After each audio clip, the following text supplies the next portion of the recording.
So I'm a big fan of that phrase, whatever gets measured gets managed. Whatever gets measured gets managed. So that's why we're going to be looking at planning habits for next year. And that's particularly because the best way to end the year for me is to tie it up in a nice little bow so that I don't have to think about it while I'm having my time off, so that come January, I am ready for next year. I think we all need a big break after the year that we've had this year and last year. So taking some rest at this time of year is really important. And to do that, I like to plan properly so that I can empty my mind and my brain of all the thoughts that I might be invading my brain during this festive season. So we actually have a lot of planning to do today. We're going to be doing our habits and goals for next year, but we're also going to be planning a video for food for the festive season, which I'm going to be filming tomorrow, which I'm excited about. So before that, we need to go and wash my hair because it speaks for itself. I'm going to be washing my hair with a shampoo and conditioner by Rhyme and Reason. I mentioned them in my last video when I talked about my sustainable pamper day, so if you missed that, Rhyme and Reason are a sustainable company. They're 1% for the planet, all vegan and cruelty free, and they use 100% recycled materials, even the bottle cap, which is an industry first. And of course, everything can be recycled again. I'm a particular fan of their leave-in conditioner. I have been looking for one of these for a really long time, and that's mostly because for curls, our hair is very dry, and having a leave-in conditioner adds a lot more shine and moisture, especially in the winter. But you can see the curls speak for themselves. So if you are a fan of liquid shampoo and conditioner and you've been looking for a more eco-friendly option, and it's a UK brand, then I'll leave them in the description below and you can check them out. I'm pretty happy with how my hair has turned out today. I've noticed a massive difference since using leave-in conditioner. My hair, look at these curls, they are looking way more shiny and springy. Yeah, this is the best it's looked, I think, for quite a while. I definitely need a new haircut. We need some more layers put in and it's getting a little bit thin. But apart from that, I'm thinking my hair, yeah, looks pretty good today. Okay, time to get planning. Believe it or not, there are actually some times when I am organised. Usually I'm quite disorganised, and usually I like that, but I'm getting to a point where I find it quite stressful to be behind, or I find it quite stressful to work to each video rather than being at least a couple of videos ahead, so that I have much more time to spend making the videos as good as possible and just having them a lot more well thought out. And the same goes for habits and goals. I have talked about in the past that I'm not interested necessarily in creating goals, because having read Tiny Habits by BJ Fogg is one of my favorite books on habits, it made me realize that actually when we work on those tiny habits, the end goal doesn't necessarily make a difference, because the goalpost is forever moving, and once we reach that goal, usually we kind of don't know what's next. But if we work on those tiny habits, those things that we do daily, weekly, monthly, yearly, then not only are we going to surpass those goals, but we're going to enjoy the process so much more. So that is why I am getting ahead and looking at my kind of goals for next year, but more so looking at those overarching goals and then actually breaking them down into tiny habits to think about the realities of what will happen when I reach those goals, but more importantly, how that's going to impact my everyday life in terms of building these tiny habits. So let's take a big goal, for example, like I want to learn everything there is to know about growing my own food and eating seasonally. If we're taking that overarching goal and then we actually break it down into what could a tiny habit look like. And I've already started this process by actually doing physical work in the garden and learning by experimenting.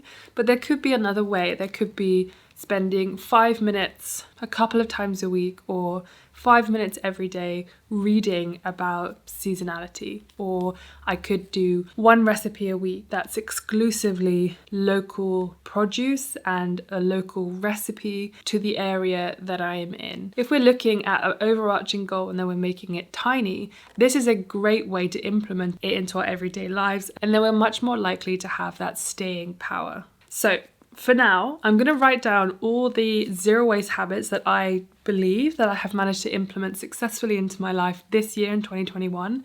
And then from there, I'm going to look at what I think could be improved upon and come up with maybe 2 or 3 overarching goals, and then how we can break those down and turn them into tiny habits so that eventually we will surpass those goals and it will just simply be a lifestyle.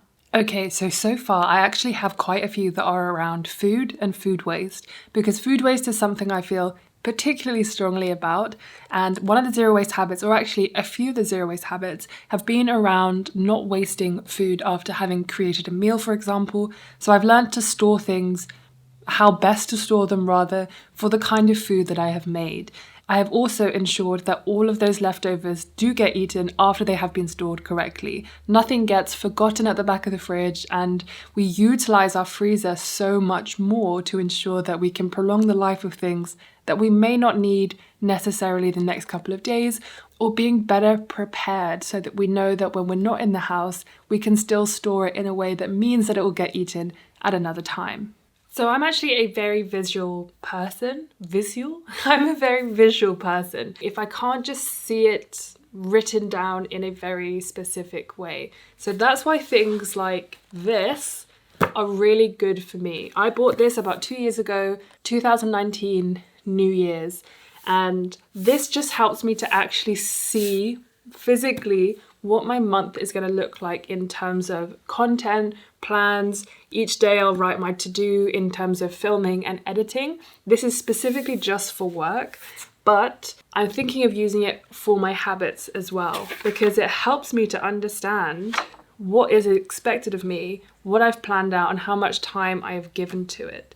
So 2022 is definitely going to be a year for really expanding upon the sustainable knowledge that I have gained, and also the feeling of decluttering and how that has impacted the way that I consume, and try and implement those in a way that is sustainable in the long term, but also just really opens my eyes to how effective tiny habits really are. One of the best things about the fact that I have made these videos over the past year about zero waste habits I do in autumn and all that kind of stuff is it gives me a great bank and reference point to see where I'm at. So I've just written down all the zero waste habits that I've been doing this year, and I've looked over those old videos, and now I'm going to think about what I want to do for next year. But those videos are going to come soon, so I'm not going to let you see those quite yet. Actually, one tiny habit that has made the biggest difference in my entire life has been to do exercise. And I just started by doing Caroline Girvan's workouts at the beginning of this year because I wanted to get fit and strong again. And not only have I now implemented it going to the gym again, I am the fittest and the strongest I have been, I think, ever in my life. And that all started with a tiny habit of just showing up and turning on the YouTube video. That was it. I didn't expect to do the workout. I wasn't telling myself I will do 5 minutes or 10 minutes. It was literally at the same time every day, open my laptop and press play on the YouTube video. That was it. So tiny habits can really make a massive difference. And so now I'm taking it from my personal sort of fitness and health journey and moving it to zero waste and sustainability, and how we can implement those rules into helping us build tiny habits for a more sustainable us and a more sustainable future. If you haven't seen my video on tiny habits, I will put it down below and link it above as well, because I think that's a really great introduction into how to implement these properly.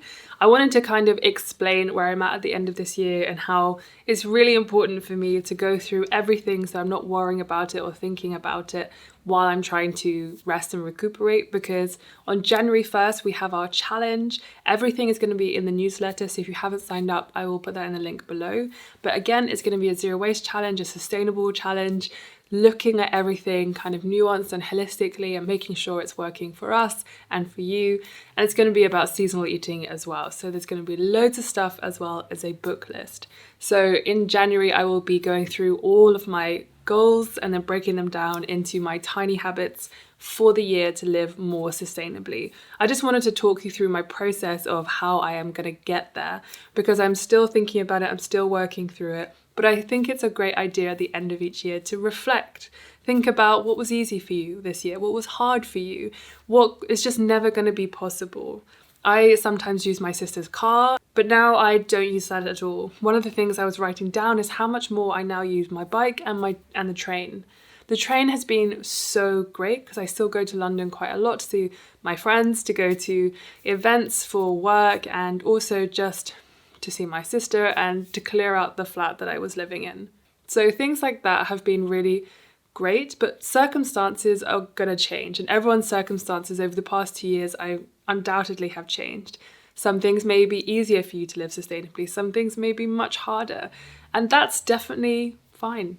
It's great to see where we're at and just to acknowledge what is possible and what isn't possible. And particularly next year for me, moving, how we're going to buy furniture, what we're going to do, all of those different things are things that I have to take into consideration whilst I am planning for my year ahead. And I'm really excited to talk to you about that actually, because I have so many just big plans for our first apartment together, and yeah, it's going to be pretty exciting. Anyway, I'm going to leave it there because this video was just about how to plan and be prepared for next year. It's great to get all that information out of your head and just onto paper, and then you can close that book, forget about it, and then revisit it when you're ready for next year. Okay, I hope you enjoyed this video. If you got something out of it, please give it a thumbs up because it really supports my channel, and consider subscribing so that you never miss another video, especially the January series, which is going to be all about building a sustainable year for all of us, whatever that means to each and every one of us. Okay, thank you so much for being here. I always appreciate you. I will see you very, very soon. Bye.